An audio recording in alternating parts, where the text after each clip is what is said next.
kembali lagi di channel Bawaslu Kabupaten Brebes dalam acara Sob 3 sharing obrolan pemilu, inisiatif, gagasan, dan aktualisasi jilid kedua. Hari ini masih dengan narasumber yang sama seperti edisi pertama, ada Bapak Makruf, SPD, SOC, MPD. Banyak masalah. Gimana kabarnya Bapak? Sehat? Alhamdulillah, semangat selalu. Ya, sapa para sahabat Bawaslu di rumah, Pak. Selamat pagi sahabat-sahabat semua, bahwa pagi ini kita pengen ngobrol, pengen sharing sesuatu yang akan lebih bermanfaat ya.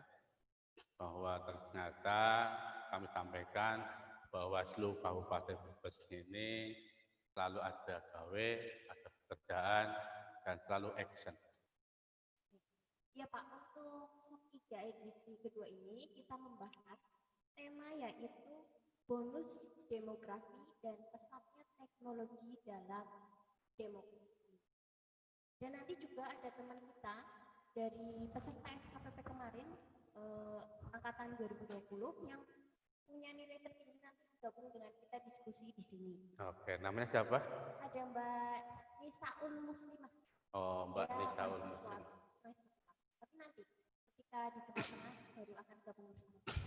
Kita berdua dulu ya Pak. Kita Oke, berdua siap. dulu ya. Ya, Pak, bonus demografi adalah banyaknya penduduk usia produktif dibanding dengan non-produktif. Penduduk usia produktif ini sekitar umur 15 sampai dengan 64 tahun. Nah, usia ini kan sudah jelas mempunyai hak pilih dalam pemilu ya Pak. Dan di tengah bonus demografi ini kita menyadari juga pesatnya teknologi itu semakin berkembang. Jadi langsung saja nih Pak, untuk apa sih hubungannya bonus demografi dengan demokrasi? Bisa dijelaskan? Ya, matur nuwun sahabat-sahabat semua, bahwa asal muasal munculnya bonus demografi ini dari aspek ekonomi ya, dan aspek sosial. Kenapa kok nanti sampai merujuk kepada persoalan demokrasi dan lain-lain? Perlu diketahui tadi bahwa bonus demografi kan dalam bahasa kita kan ledakan penduduk ya. Ledakan penduduk yang luar biasa.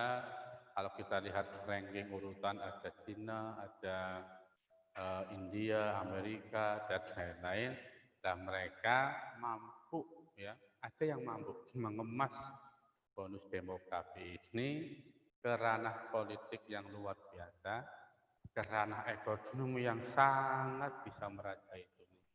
Bonus demografi. Nah, sekarang kita berpikir bagaimana sih dengan Indonesia bonus demografi ini? Dari kacamata ekonomi, ini adalah peluang ya, jika bangsa Indonesia, pemerintah Republik Indonesia mampu memiliki perencanaan. Ini yang utama. Ya. Kenapa Cina mampu mengemas, ya, mampu mengolah, mampu menggerakkan bonus demografi ini menjadi sesuatu yang brilian. Kenapa Amerika juga sama?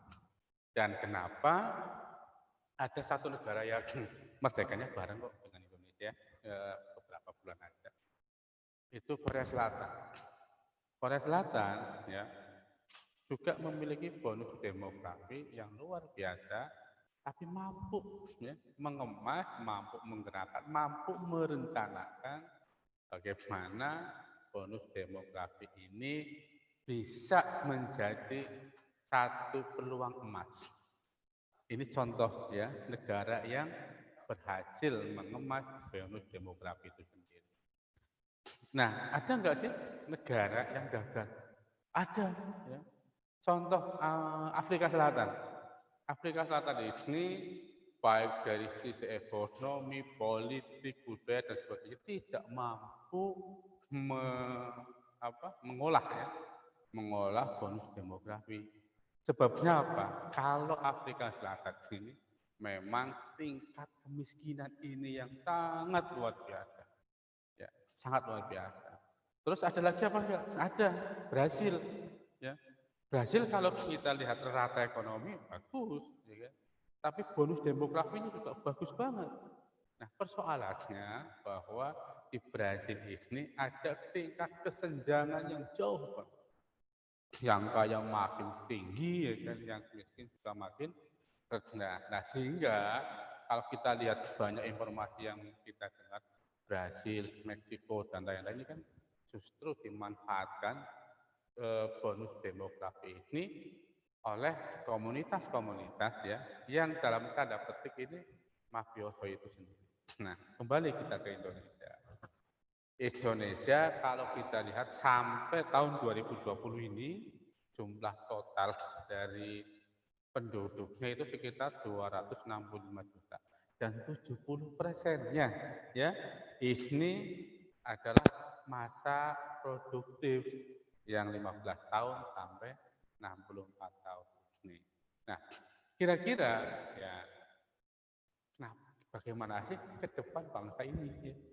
Apakah kita terjebak dengan versi Afrika Selatan, versi Brasil, atau justru kita yang lahir bareng dengan Korea Selatan ya, mampu mengemas ini? Ingat, ada titik rawanan bonus demografi ini adalah pengangguran itu. Kalau ternyata pengangguran semakin besar, ranah demokrasinya ini ya, yang kami anggap adalah bahwa masa bonus demografi ini adalah golden boy ya. Artinya apa? Ini masa-masa kemasan. Masa kemasan ini mau nggak mau harus diarahkan. Siasatnya bagaimana? Ya perencanaan itu sendiri. Kalau bangsa Indonesia mempunyai perencanaan yang kuat, yang cerdas, yang real ya, menciptakan lapangan kerja, terus meningkatkan kualitas dan tidak lupa peran serta perempuan ya. Dan perlu diketahui sensus terakhir bonus demografi yang ada di Indonesia ini ternyata laki-laki lebih banyak daripada perempuan. Iya, itu kisaran perbedaan 3% ya. Jadi antara 53 dan 47.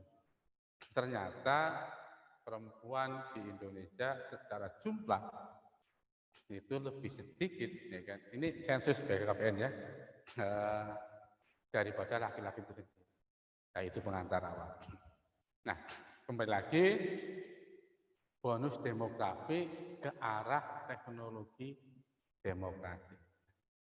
Sahabat-sahabat semua perlu dipahami bahwa kami Bawaslu dengan segala sumber dayanya, dengan segala kekuatan kami dan segala kemampuan kami, bagaimana memberikan kecerdasan kepada masyarakat. Contoh ya saat ini ya kita melakukan obrolan shop iga secara online, terus kita komunikasi dengan masyarakat. Nah ini ranah teknologinya. Nah ranah demokrasi ini bonus demografi ini bahwa masa produktif ya, artinya ini banyak sekali kita di tahun 2020 ini mendapatkan pemilih pemula. Nah, ini yang harus dipikirkan. Pemilih pemula ini kalau kita tidak bisa mengemasnya, justru satu hal buat para politik pragmatis yang orientasinya adalah kapitalis, ini lumbung suara. Maka mau nggak mau, ayo diserang. Dan lemahnya di kita ini, bonus demografi ini kan belum memiliki strata sosial maupun ekonomi yang tinggi. Lebih banyak strata sosialnya yang bawah. Nah, ditakutkan ya, bagi para penikmat demokrasi pragmatis ini, mereka dengan segala upaya melancarkan money politik. Nah, ini yang harus dihindari. Nah, makanya kita semua sebagai warga masyarakat, sebagai bangsa Indonesia, kami ya sebagai pengawas badan pengawas pemilu ini mau nggak mau mengkanter ya banyak persoalan-persoalan ini agar tidak selalu mencuat. Ini persoalan, ya kan? Jangan sampai pula bonus demografi ini dimaknai dengan politik praktis dan pragmatis. Pokoknya saya punya modal, maka saya akan beli suara lumbung. Ini sisi negatifnya. Sisi positifnya apa? Bahwa bonus demografi ini memberikan tantangan ya kepada kami Bawaslu, kepada pemerintah, kepada seluruh stakeholder. Bagaimana mengarahkan, memanfaatkan, mengendalikan dan mengantarkan ya, usia produktif ini ke ranah positif. Contoh ya, kita memberikan kemarin contoh ya SKPP, Sekolah Kader Pengawas Pemilu. Rata-rata isinya teman-teman yang dalam masa produktif ini dan mereka termasuk dalam kategori bonus demografi ya. Nah, yang kedua, bagaimana menciptakan lapangan kerja ya buat anak-anak yang seumuran ini, mulai dari umur 15 ya memang kalau kita lihat umur 15 rata-rata secara pendidikan ini berarti SMP. Nah, bagaimana kita memberikan wacana sana mengantarkan bahwa bonus demografi ini kita kita ramu ya menjadi sesuatu yang sangat potensial, menjadi zaman kemasan mereka ini bermanfaat. Nah, kira-kira itu. Ya begitu kan Pak. Jadi untuk Bawaslu Kabupaten sendiri, bonus demografi ini dan pesatnya teknologi ini merupakan sebuah tantangan atau peluang Iya. Bawaslu sendiri. Ini sebenarnya kalau dalam bahasa ekstrimnya sebuah halangan kalau saya ngomong ya, ini ekstrim. Karena apa? Satu sisi kita tidak berperang ya dengan hanya persoalan bonus demografi itu sendiri, tetapi bahwa ledakan penduduk ini dimiliki oleh banyak kepentingan ekonomi, kapitalis dan lain-lain.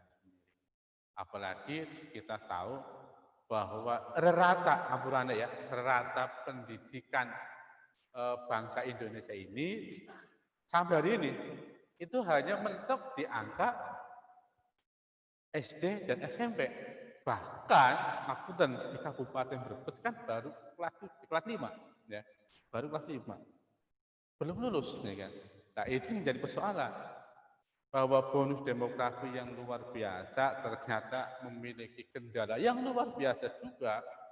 Satu hal lagi, ternyata ini dimiliki oleh kepentingan yang banyak sekali.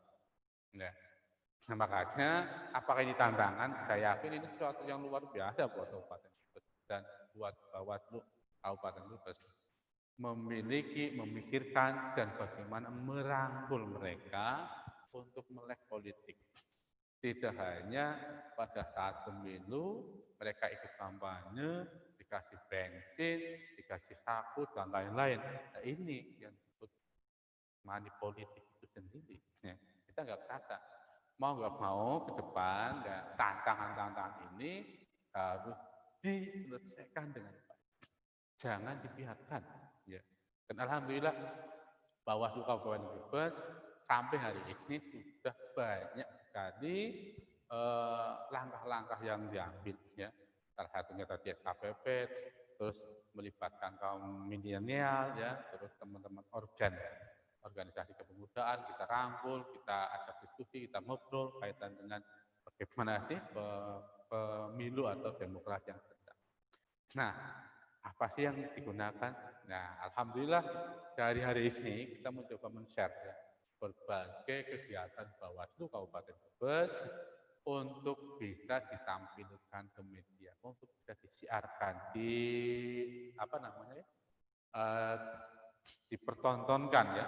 Nah, kita bukan puasa riba ya, tapi dipertontonkan bahwa kita tetap bekerja dan tidak diam. Itu tantangan ya, dan saya pikir halangan ya kita harus menerima itu karena halangan buat kerja di Bawaslu Kabupaten Brebes ini sesuatu yang menarik. Ini lembaga yang etnik dan unik ya, karena apa? Bagaimana menciptakan kedewasaan masyarakat dan politik, bagaimana menemukan ya kepemimpinan yang benar dan tepat. Bagaimana memberikan wacana, kriteria pemikiran bahwa mana sih pemimpin yang layak dipilih. Nah, kira-kira itu. Berarti bonus demografi ini bisa jadi tantangan, bisa jadi peluang, ya kita bisa memanfaatkannya dengan baik ya Pak.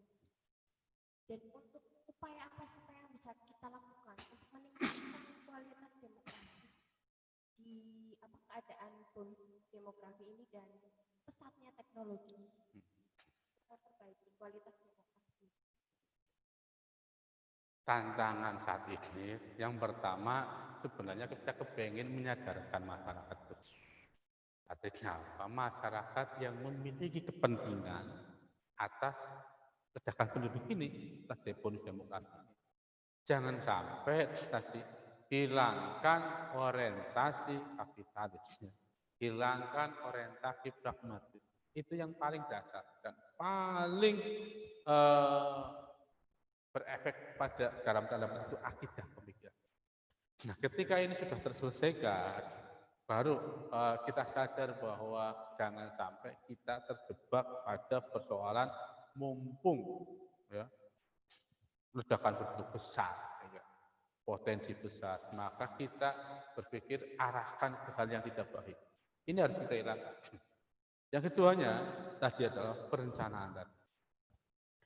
Ingat, pada saat Jepang hancur lebur, mereka berpikir bahwa apa yang bisa kita lakukan.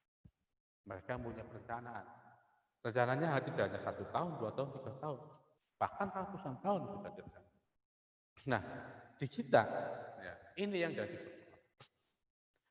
hampir setiap episode kepemimpinan itu punya rencana yang berbeda. Jadi belum ada benang merah dari setiap kepemimpinan ya, untuk bisa membangun bagaimana bonus demografi ini. Bonus demografi kan dimunculkan pada tahun 2011 baru muncul, dan tahapan perkiraan waktu itu tahun 2017 itu benar-benar meledak, dan tahun 2020 ini di angka 265 juta ini kalau kita rank 70% ya, berarti sekitar 190-an juta. Bayangkan 190 juta yang memiliki potensi mau diberikan warna positif atau warna negatif. Ini ya. Nah, kedepannya terus tadi emansipasi wanita, terus peran wanita dan lain-lain dari segala aspeknya. Ingat, tidak hanya 30%, Pak. Ya. Bahkan sebisa mungkin 50-50. Berikan kesempatan, peluang dan emansipasi wanita ini seluas-luasnya. Tidak harusnya dipatok 30% pun banyak kejadian yang hanya asal memenuhi syarat. Ini yang ada persoalan. Makanya ke depan, tapi udah bagus ya, 30% ini udah bagus sebagai awal untuk bagaimana memompak bonus demografi di sisi perempuan ini bisa minimal keseimbangan. Kira-kira itu. Perempuan juga harus ikut andil ya. Dan berarti upaya yang dilakukan untuk memperbaiki kualitas demokrasi salah satunya adalah memberikan pendidikan politik kepada masyarakat ya Pak dari sekarang, terutama generasi milenial yang usia-usia produktif. Ya, untuk sahabat Bawaslu yang ingin mengajukan pertanyaan bisa tulis di kolom komentar.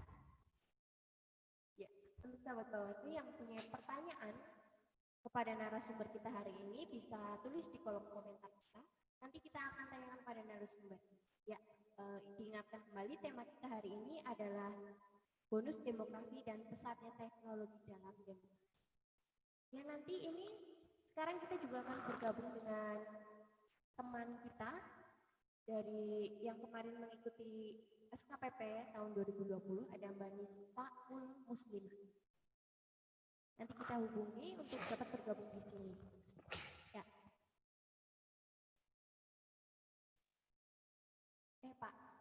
di Bawaslu Kabupaten Brebes ini, apakah sudah memanfaatkan teknologi yang berkembang ini dengan baik? Misalnya dalam pelaporan kayak gitu. Sekarang kan udah zaman online kayak gitu, Pak. Apakah sekarang misalkan ada pelanggaran pemilu itu kita bisa melaporkannya dengan online? Apa harus datang ke sini? Ya. Luar biasa memang kemajuan teknologi saat ini, ya. Bahkan kita tidak menduga ya era 4.0 ini ya. Nah, hingga sekarang 4G, 5G dan lain-lain sampai berkembang. Kita tidak mengira ya. Tetapi bahwa kita mengikuti perkembangan zaman ini suatu sunnah ya, dan kewajiban kita. Tantangan kita memang saat ini ya kan, yaitu bagaimana memposisikan teknologi ini ke ranah yang bermanfaat, ya, bukan ke ranah yang tidak bermanfaat. Nah, apakah nanti ketika laporan itu sendiri bisa ya lewat online, lewat apa? Ke depan saya yakin bisa, dan regulasi akan mengarah ke sana. Contoh yang paling sederhana bahwa beberapa rapat ya, di tingkat kementerian, presiden dan lain, bahkan sampai ke tingkat RTW, di samping persoalannya adalah persoalan ada wabah COVID, ya, ini juga memicu dan memacu ya warga masyarakat menggunakan teknologi ini. Suatu ketika nanti, ketika ada pelanggaran tinggal di syuting, ya, kejadian seperti apa, lengkap dan lain-lain, laporan langsung kirim. Nah, nanti kita tindak lanjut. Assalamualaikum warahmatullahi wabarakatuh, Mbak Nisa. Mendengar suara saya, Mbak? Assalamualaikum. Waalaikumsalam. Apa kabar, Mbak Nisa? Alhamdulillah sehat. Iya. Mbak Nisa, ini di sini ada narasumber kita juga, Bapak Ma'ruf. Bapak Ma'ruf SPD SSI. Beliau adalah divisi OSDM Bawaslu Kabupaten Brebes. Nanti kita diskusi bareng di sini ya, Mbak.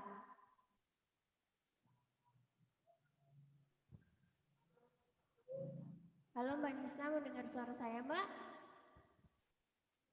Iya, Mbak. Jelas, Mbak, suara saya? Jelas. Oke. Mbak Nisa, langsung saja ya. Halo Mbak Nisa. Iya. Gimana, Mbak? Oke, Mbak. Mbak, hari ini tema kita di SOP 3 adalah bonus demokrasi dan pesatnya teknologi. Mbak Nisa, ini merupakan salah satu masyarakat yang berusia produktif atau salah satu generasi milenial pastinya. Menurut Mbak Nisa nih, mewakili para generasi milenial, mereka yang berusia muda itu masih tertarik nggak sih Mbak dengan demokrasi, Mbak? Dan menurut Mbak sendiri demokrasi itu seperti apa? Ya baik Mbak, sebelumnya Assalamualaikum, kenalkan nama saya Nisaul Muslimah, asal saya Paguyangan. Jadi kalau pendapat saya, dalam keadaan pandemi ini, semua lapisan kan dituntut teknologi.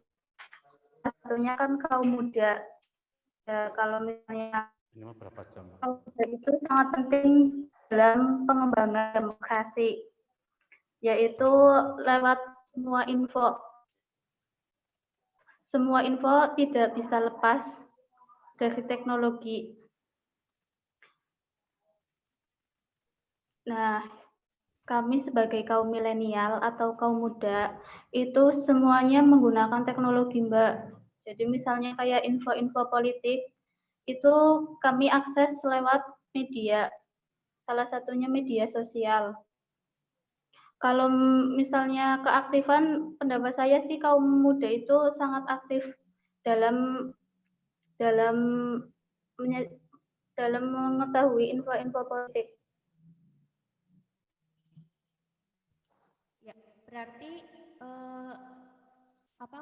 kaum muda atau generasi muda ini masih tertarik dengan pemilu atau pilkada kayak gitu ya Mbak? Mereka masih peduli ya Oh, Mbak?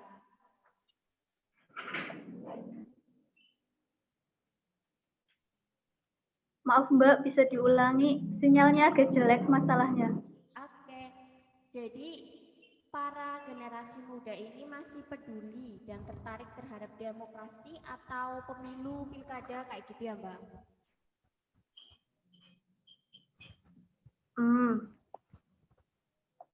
Kaum muda masih peduli Mbak sama sama apa? Pesta demokrasi ya Mbak? Sama info-info pemilu. Iya. Mbak, Itu bisa dilihat.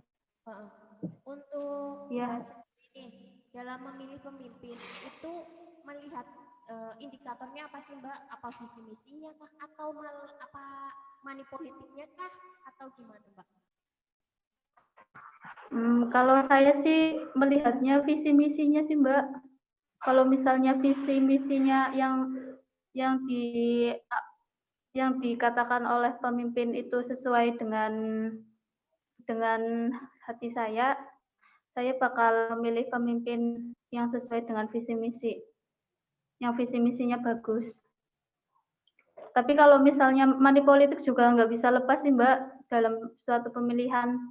Tapi balik lagi gimana kita menyikapinya. Iya, sebenarnya bisa lepas sih Mbak kalau menurut saya karena apa namanya tergantung dari kesadaran masyarakatnya sendiri. Mbak Nisa sendiri kemarin di pemilu kemarin ada nggak nih yang menawarkan uang untuk memilih? Ada, kebetulan ada Mbak. Dapat amplop dan diterima kah Mbak? Iya. Kan pas waktu pemilihan kan ada 3 yang mencalonkan. Ya. Lah 3-3-nya itu semuanya ngasih amplop, cuma nominalnya yang beda. Terus Mbak Nisa milih yang nominalnya paling gede apa? Gimana Mbak? Maaf nggak jelas. Gimana? Jadi 3 amplop itu Mbak Nisa terima semua. Ya enggak, dipilih salah satu sih Mbak. Oh, pilih salah Ya satu. gimana ya Mbak? Itu pemimpinnya ketiga calonnya itu semuanya gitu semua. Ya kalau nggak diambil ya sayang. Oke, kita coba dengan pendapat dari Pak Ma'ruf ya Pak. Pak gimana nih tadi kata Mbak Nisa, katanya money politik tidak bisa dilepaskan dari masyarakat. Gimana itu Pak? Ya, kalau saya memandang ini namanya disrupsi ya demografi. Disrupsi ini dimaknai bahwa ada sisi ke arah yang suram ya kaitan dengan bonus demografi itu. Ketika itu yang terjadi tadi yang diobrolkan, bahwa hampir semua kontestan pun berebut suara milenial ya. Karena tadi saya ngobrol bahwa saat ini kita kelimpahan ya, kaum muda di tahun 2020 ini, sehingga ada 2 ranah ya, ranah ke penyelenggara pemilu dan juga ranah ke peserta pemilu. Ya. Kalau di tingkat desa jelas ranah ke peserta pemilu misalkan ada pilkades, maka berapapun jumlah orang yang ada di situ, bahkan saya pun ini pengalaman pribadi ya, adik saya mencalonkan ya, dan mereka saya diskusikan mau ke arah pragmatis atau idealis. Nah kami coba ya idealis saja. Toh kalah menang dalam bahasa orang Jawa wis totole kan begitu. Dan ketika saya melihat tadi ada diskusi 3 calon semuanya ngasih, ini ya disrupsinya ranah demokrasi untuk kaum milenial ya berbahayanya di sini sebagai peserta. Mereka memandang ini peluang emas ya. Nah, golden age ini masa-masa kemasan ini satu sisi masih mencari sebuah identitas diri. Oh, melu sip nganangan. tapi ada juga teman-teman yang di Golden Age ini melihat idealis. Loh, dia visi misinya begini. Dia latar belakangnya begini. Dia lingkungannya begini. Sehingga apa? Dia akan menyeleksi. Jadi bahwa Golden Age ini juga ada ranah positifnya, ranah negatifnya. Nah, yang satu sisi ke ranah penyelenggara ya, ini menjadi PR kita. Pertama, gandeng mereka. Karena apa? Mereka itu masih punya idealisme. Tidak semuanya menerima. Ya kan? Walaupun bahasa mereka terima barangnya, ya orang di toko sungai itu banyak sekali yang muncul. Ya kan?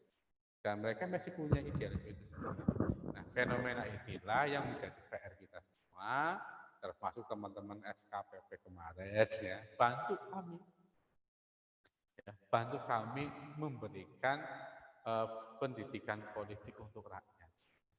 Bahwa harga 50.000, harga 100.000 ini bukan menjadi jaminan desanya akan maju, ya kan? Tapi justru akan menjamin ya kita bertransaksi di persoalan demokrasi. Berbahaya. Itu. Ya, itu tadi Manisa berarti mulai sekarang Manisa sudah siapkah untuk membantu kita para penyelenggara untuk mengawal demokrasi yang lebih sehat.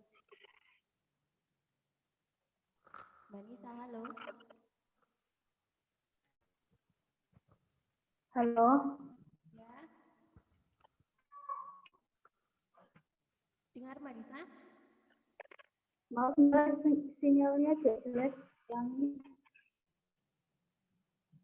Iya. Iya Pak, ini kita ada pertanyaan dari sahabat Bawaslu melalui komentar YouTube. Di sini tanya Min, langkah apa yang dilakukan Bawaslu dalam menangani pesatnya demografi dan beriringan dengan masih maraknya praktek money politik dalam pemilu? Ini tantangan luar biasa ya. Langkah apa Bawaslu dalam menghadapi bonus demografi ini ya? Bahwa tadi kita berpikir ini satu peluang besar bagi Bawaslu. Peluangnya seperti apa? Yaitu bagaimana termasuk tadi Mbak Nisa ya, yang kemarin berjumlah 93 atau 98 ya, yang ikut SKPP. Ini termasuk salah satu langkah. Kita menggandeng teman-teman yang milenial ini, teman-teman yang masuk ya dalam bonus demografi ini, baik yang muda, yang agak umur 30-an atau yang sudah sepuh ya. Kita tidak bosan untuk selalu turun. Walaupun secara program anggaran belum ada, secara medsos kita tetap jalan. Ya. Bagaimana memberikannya? Menggandeng mereka agar bahwa politik, bahwa demokrasi itu sebenarnya tidak terlalu mahal. Mereka berpikir bahwa demokrasi mahal karena apa? Berorientasi pada ranah kapitalis itu sendiri, berorientasi pada ranah materi itu sendiri. Kalau kita pulangkan bahwa demokrasi itu pada tataran idealis, sangat murah. Karena apa? Hanya melepaskan ego dari masing-masing itu sendiri. Nah, disinilah peran Bawaslu ya, memasukkan ide-ide demokrasi yang cerdas dan yang dewasa ya, untuk bisa membabat habis peran-peran demokrasi kapitalis itu sendiri. Nah, ini akan terjadi di mana-mana. Nah, terus itu langkah-langkah. Yang selanjutnya bahwa kita menggunakan media sosial yang luar biasa, baik secara kelembagaan maupun secara individu di Bawaslu sendiri. Dan alhamdulillah kami dibantu tim yang luar biasa di Bawaslu bisa menyiapkan ya, dalam bahasa kami kita tidak ketertinggalan di episode zaman ini. Apapun bisa kita blow up, apapun bisa kita sharekan, dan apapun bisa kita informasikan ke masyarakat. Dan kami minta bantuan juga ke masyarakat, ya, bahwa tolong kritik kami, ya, lihat kami, berikan kami masukan jika ada sesuatu yang kurang baik. Nah, langkah-langkah ini saya pikir tidak hanya proses ya output on cam ya, tapi kan butuh feedback dari masyarakat. Dan jangan segan-segan masyarakat buka link Bawaslu Kabupaten Brebes ya, like and subscribe. Nah, jangan lupa itu kan ya, bahwa kami bisa eksis di dunia itu sendiri. Nah, pertanyaan selanjutnya apa tadi? Mas apa Mbak Building ya? Langkah apa yang dilakukan Bawaslu di maraknya bonus demografi ini dengan maraknya praktik money politik? Nah, iya, iya. Ternyata seperti tadi kan contohnya para politikus atau para calon kan sasarannya adalah para generasi milenial, masih amplop-amplop karena suara mereka banyak kayak gitu. Sekarang karena kedewasaan berpolitik peserta politik ya, peserta pemilu, ya, peserta pilihan ini sebenarnya harus ditingkatkan. Caranya bagaimana? Ya ini PR bersama baik Bawaslu, KPU, pemerintah, partai politik, ormas, stakeholder dan lain-lain. Bahwa politik transaksional ini sangat membunuh ekonomi, pemikiran, idealisme dan semuanya. Dan semuanya ini kita tergadai. Ya. Jangan bicara KKN kita tuntas di Indonesia. Kalau selama praktek politik kita termasuk juga transaksional. Nah, sisi yang lain bahwa kita pengen ngejar dan tak pikir kita tidak pernah lelah kaitan dengan bagaimana memompak ide-ide pemikiran dan gagasan serta kedewasaan masyarakat untuk say no money politik ini sangat susah. Ingat, disrupsi ini bisa mengarah ke politik yang sangat jahat pada persoalan bonus demografi ini ketika masyarakat masih di taraf ekonomi lemah. Ya. Tapi ketika masyarakat sudah memiliki ekonomi yang sudah bagus, maka logika demokrasi akan terjaga. Ya. Transaksi yang dilontarkan di negara-negara maju adalah transaksi idealisme, bukan transaksi materi. Contoh ya, kita lihat mungkin saat ini Amerika, Korea, Inggris, Prancis dan negara-negara Eropa. Mereka berangkat bukan dari orang yang sangat hebat. Bisa yang berangkat dari pekerja swasta, berangkat dari pengusaha dan lain-lain, terus menampilkan diri, mencalonkan diri, memberikan gagasan ide untuk membangun negaranya. Sehingga apa? Masyarakatnya ini mikir, oh ya, ternyata ini lebih baik. Nah, tanpa tadi mengeluarkan transaksi politik berupa money politik.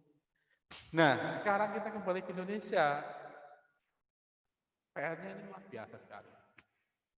Mau nggak mau, ya kan, para pemuda ini, ya akhirnya berbagi amplop itu sendiri. Seperti Mbak Nisa yang alami itu kan ya, tidak berdaya dalam tanda petik ketika menolak. Ya, ini butuh kedewasaan berpolitik sebenarnya. Satu hal contoh, nggak enak tetangganya nyalon, nggak enak itu saudara nyalon, nggak enak ada amplop di depan mata, nggak enak juga kadang-kadang dapur kita nggak ngerti. Ini persoalan disrupsi politik di Indonesia, disrupsi demokrasi di Indonesia. Nah, apakah berhasil atau tidak Bawaslu menangani persoalan money politik? Nah, saya yakin Mbak Nisa dan yang lain saya pikir ya, ketika menerima itu sendiri pasti hatinya akan mengatakan tidak.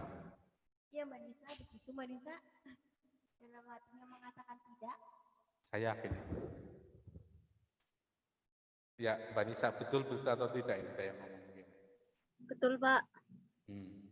Betul bahwa kita terima tapi harus ditolak sebenarnya.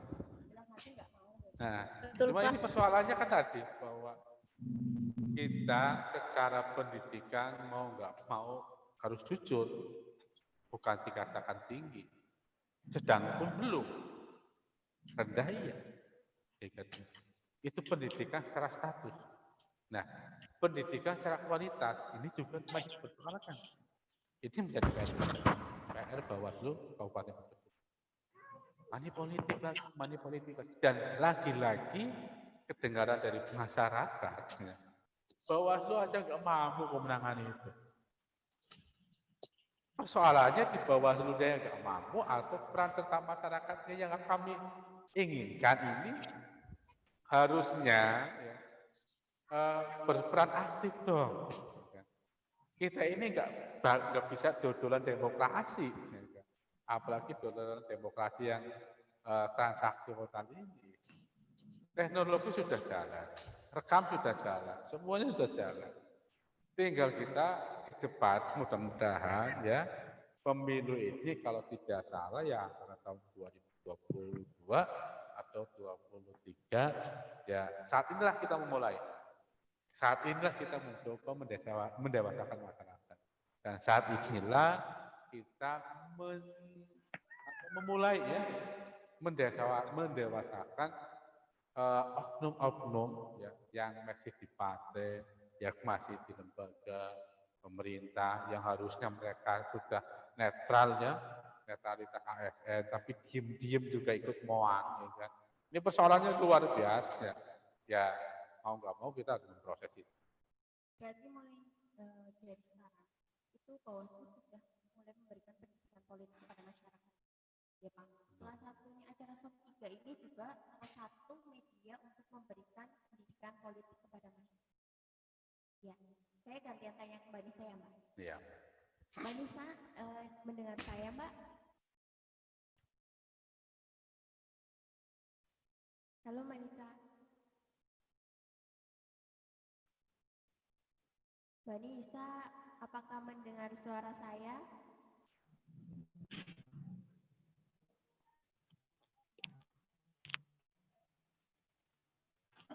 Halo Mbak Nisa. Ya, gimana Mbak? Iya. Suara saya jelas Mbak? Jelas. Oke. Mbak Nisa, tadi kita sedang membahas mengenai money politik. Pandangan Mbak Nisa sendiri terkait pemuda dalam menghadapi serangan money politik itu bagaimana Mbak?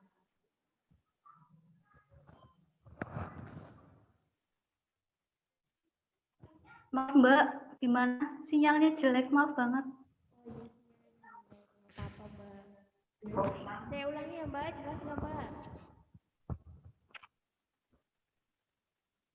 Iya Mbak. Ini Mbak, jadi terkait bagaimana pemuda dalam menghadapi serangan money politik. Bagaimana Mbak menurut pandangan Mbak Nisa? Ya. Kalau money politik itu Mbak nggak bisa lepas sih Mbak, soalnya kan yang mencalonkan itu semuanya pakai uang semua Mbak. Kita dikasih ketiga-tiganya itu ngasih uang semua, tinggal kalau misalnya kita nolak pun kita kadang kayak dibenci gitu Mbak sama itu pihak-pihak yang dekat sama kita. Jadi kita juga bingung kalau misalnya pengen nolak takut dibenci, tapi kalau nggak nolak gimana ya, itu kan juga dosa kan. Ya, berarti kan itu pada pemilu kemarin ya Mbak? Iya. Pemilu kemarin kan Mbak Nisa sendiri itu kan menerima amplop. Nah, setelah Mbak Nisa mengikuti SKPP kemarin, apakah di pemilu yang akan datang seperti itu, masih seperti itu? kan sudah tahu bagaimana itu money politik, bagaimana bahayanya money politik, dan money politik itu termasuk di apa hal yang mencoreng demokrasi di Indonesia. Untuk pemilu Ya, Mbak. kedepannya, Mbak Nisa siap ya untuk membantu kita sebagai penyelenggara pemilu? Siap, Mbak. Insya Allah untuk pemilu kedepannya saya siap. Jika misalnya ada money politik lagi, insya Allah saya akan mengatakannya kepada pihak-pihak untuk menindaklanjuti money politik, Mbak. Iya, berarti siap untuk melaporkan kepada Bawaslu jika di pemilu mendatang ada Siap, Mbak. pelanggaran pemilu ya, Mbak. Iya, siap. Dan tentunya siap menjadi pengawas partisipatif ya, Mbak.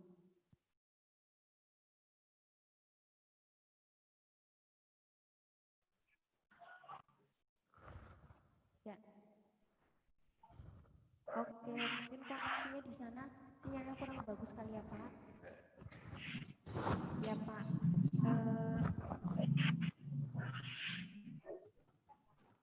Ya, bagi sahabat Bawaslu yang ingin bertanya kepada narasumber kita hari ini, bisa tulis di kolom komentar. Nanti kita tanya. Boleh di luar tema juga nggak apa-apa ya, Pak? Boleh di luar tema pada hari ini. Ya, Pak.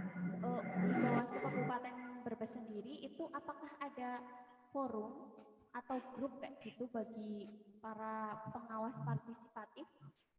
Ya.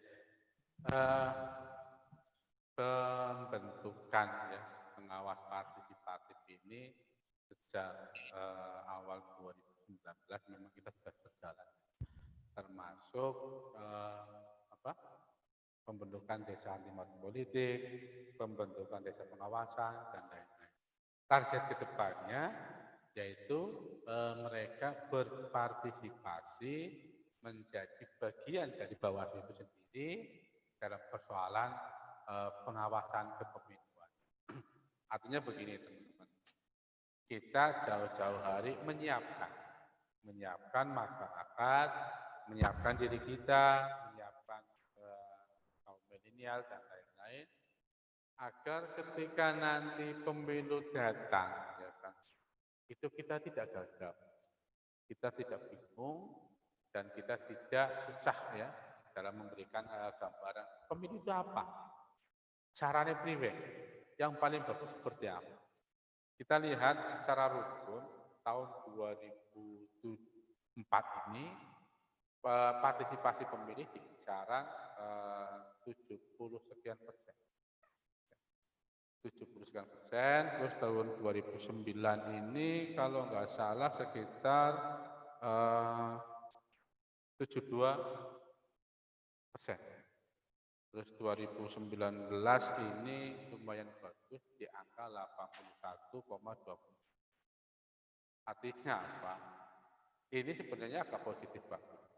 Ada peningkatan yang bahwa walaupun kita tidak bisa mentargetkan 100% karena berbagai kendala, tapi bahwa di angka 80% ke atas ini suatu catatan luar biasa.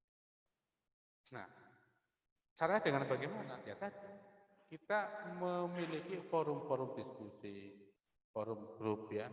Terus kita juga ada di Facebook Bawaslu Kabupaten Brebes. Itu kita bisa diskusi sih. Kita sharing, kita menanyakan, bisa apa. Ya, tak lupa yang terakhir ini yang kita godok ya, adalah peserta SKPP itu. Kami berharap banyak. Murni, harapan kami sangat besar ya di SKPP ini bahwa bisa menjadi bagian dari Bawaslu.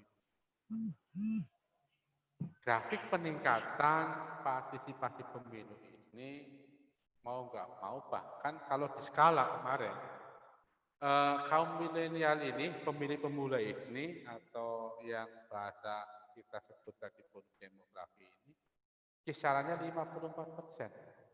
Ya, ini data yang dari teman-teman KPU sendiri. 50% bahwa peserta yang hadir ini menjadi peluang loh ya.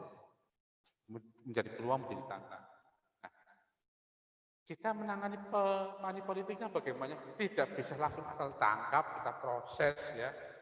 Nah, ini menjadi tugas kita ya, benar. Tapi resiko sosial juga luar biasa. Lebih baik dalam bahasa kita preventif, memberikan pendidikan kepada masyarakat, pendidikan politik pada masyarakat, bahwa politik transaksional itu tadi sangat membunuh dari segala aspek. Kira-kira begitu. Terima kasih Pak. Ya ini kita baca komentar dari YouTube ya Pak. Jadi kumprung teman. Apa siapa di kumprung teman Mbak Thomas? Ini menarik dalam perkembangan teknologi. Peran generasi muda peran generasi muda ini sangat dibutuhkan. Peran apa sih yang telah dilakukan oleh Mbak Nisa dalam demokrasi di Indonesia ini? Ini mungkin pertanyaan buat Mbak Nisa ya. Apakah Mbak Nisa masih?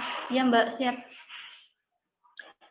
Jadi yang telah saya lakukan itu misalnya ikut mencoblos dalam pemilu. Yang kedua, bebas menyampaikan pendapat. Yang ketiga itu bijak menggunakan teknologi Mbak untuk info-info, bebas menyampaikan pendapat untuk menyampaikan kebijakan-kebijakan. Gitu Mbak. Ya, itu tadi jawaban dari Mbak Nisa ya kepada Mas atau Mbak kumprung teman itu tadi. Oke, pertanyaan selanjutnya dari Reza Gunawan. Mau tanya Pak, apa kerja atau kegiatan Bawaslu kalau tidak ada pemilu atau pemilihan? Terima kasih sebelumnya. Monggo Pak Makruh. Ya.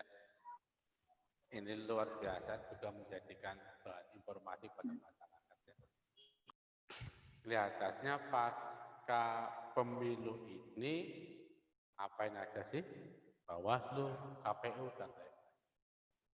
Seperti tadi, Mbak Nisa itu termasuk salah satu gawe kami ya dari Bawaslu Kabupaten Brebes atas instruksi Bawaslu Republik Indonesia SKPP. Kita memberikan wacana kepada pendaftar 100 lebih. Tapi setelah mengikuti proses yang panjang, ya, mereka mempelajari secara daring di rumah dengan keterbatasan kuota, apalagi keterbatasan sinyal dan lain-lainnya, menikmati, mengikuti, belajar ya, di lingkup web Bawaslu Kabupaten Brebes. Mereka berproses ya. Dan kami memantau, melihat perkembangannya sudah sejauh mana sih teman-teman SKPP. Ada yang saya lihat enjoy, yang penting ikut ya.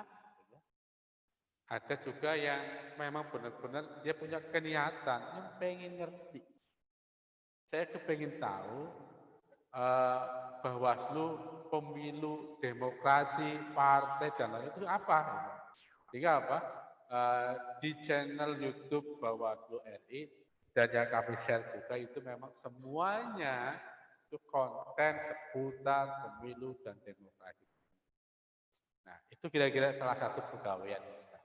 Nah, pegawaiannya lebih jelimet sebenarnya begini, bahwa outcome dari SKPP ini sendiri, kalau kita bagi 90 sekian peserta dibagi 13 kecamatan ya, rata-rata satu kecamatan itu ada sekitar 6-7 peserta ya.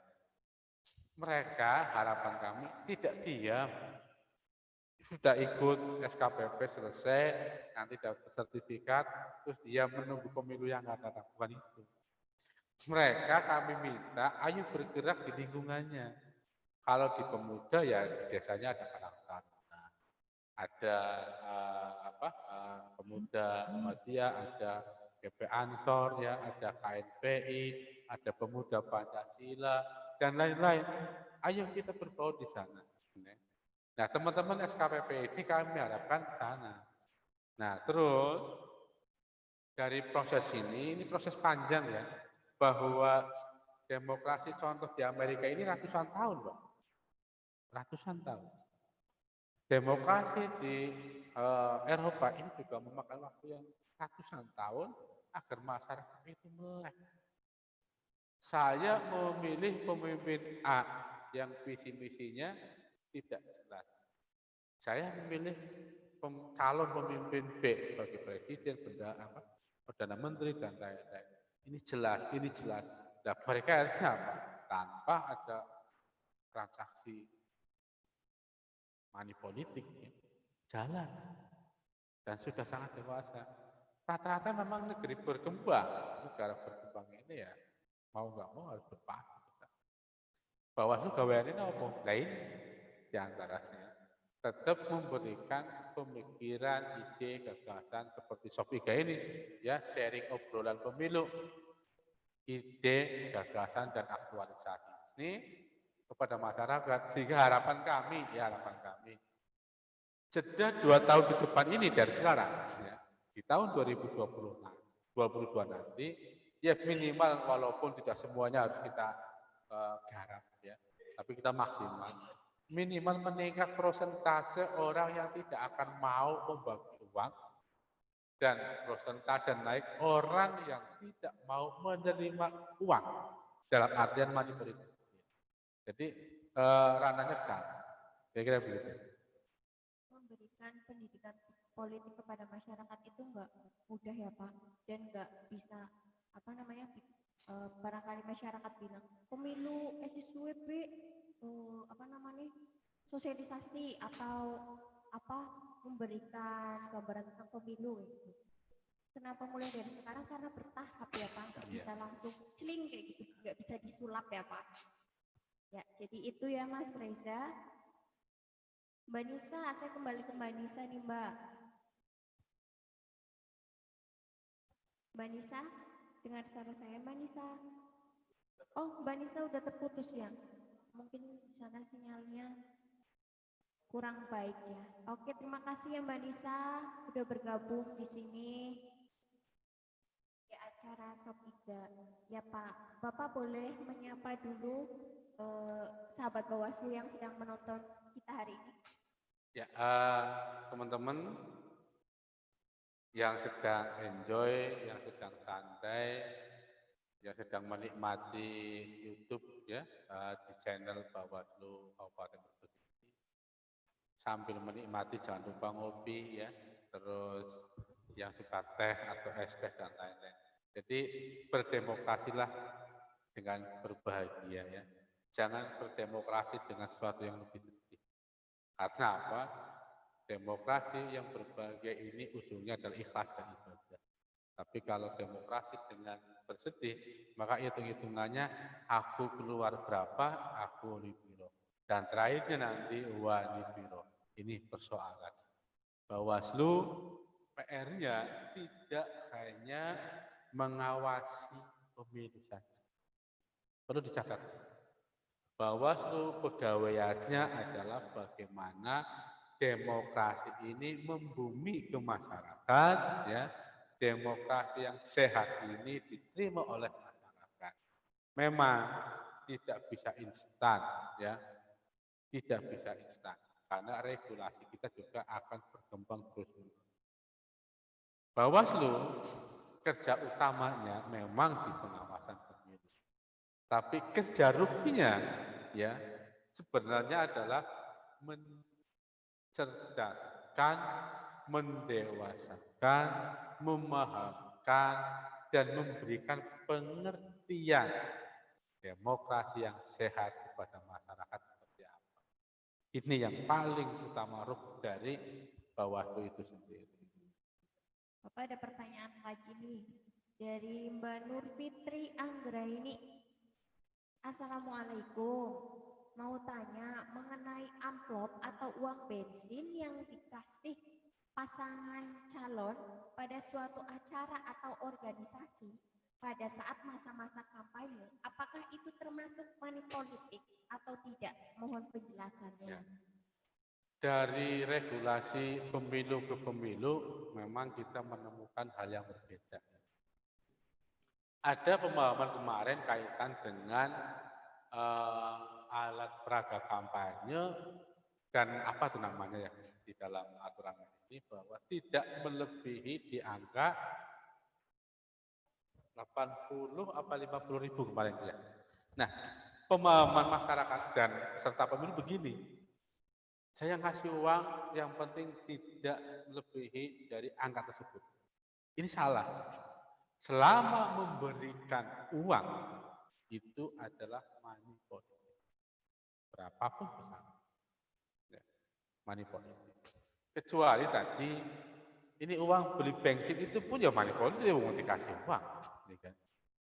Nah, datanya mereka ini adalah alat kelengkapan kampanye. Contoh, ada bagian kaos, ya, ada apa namanya, souvenir atau apa tuh ya. Ini memang secara aturan main dulu ya itu dipersilahkan. Tapi akhir-akhir ini sudah apapun bentuknya, ya, bahwa tidak bisa money politik. Nah, kita tinggal mengikuti regulasinya itu seperti apa. Bawaslu itu alat negara, ya. Ketika Bawaslu diperintah oleh undang-undang berbunyi A, ya kami berbunyi A. Bawaslu ketika oleh undang-undang harus ngomong B, ya kita ngomong B. Memang kadang-kadang menurut masyarakat, loh itu salah. Karena versi opini, pemikiran, ide dengan aturan main seringnya tidak. Ya, kami Bawaslu Kabupaten Brebes selama dalam bahasa kami on the track ya, kami melangkah sesuai dengan aturan main yang kita jalankan. Jika memang ada ketidakpuasan dari masyarakat, ya kami anggap ya wajar, karena yang namanya kepuasan itu tidak harus secara universal. Kepuasan itu adalah parsial. Terima kasih Bapak. Ya, sahabat Bawaslu, itu tadi bincang-bincang kita dengan Bapak Ma'ruf dan Mbak Nisa di Sob 3 edisi kedua yang bertema bonus demografi dan pesatnya teknologi dalam demokrasi. Ini sudah tidak ada pertanyaan lagi di kolom komentar. Ya, usia produktif mayoritas memiliki tingkat pendidikan yang baik. Artinya, golongan ini akan menjadi pemilih kritis dalam pemilu. Mereka juga melek teknologi yang berpeluang banyak menyerap informasi. Generasi produktif yang kita miliki hari ini akan menjadi tulang punggung bangsa dan sebagai benteng demokrasi yang berkualitas. Ya, terima kasih Bapak Ma'ruf sudah meluangkan waktunya hari ini. Kepada sahabat Bawaslu, jangan lupa like and subscribe dan share video kita hari ini. Jangan lupa ikuti acara Sob 3 edisi selanjutnya masih di channel Bawaslu Kabupaten Brebes. Untuk hari ini kita cukupkan ya Pak. Terima kasih. Billahi taufiq wal hidayah. Wassalamualaikum warahmatullahi wabarakatuh. Waalaikumsalam.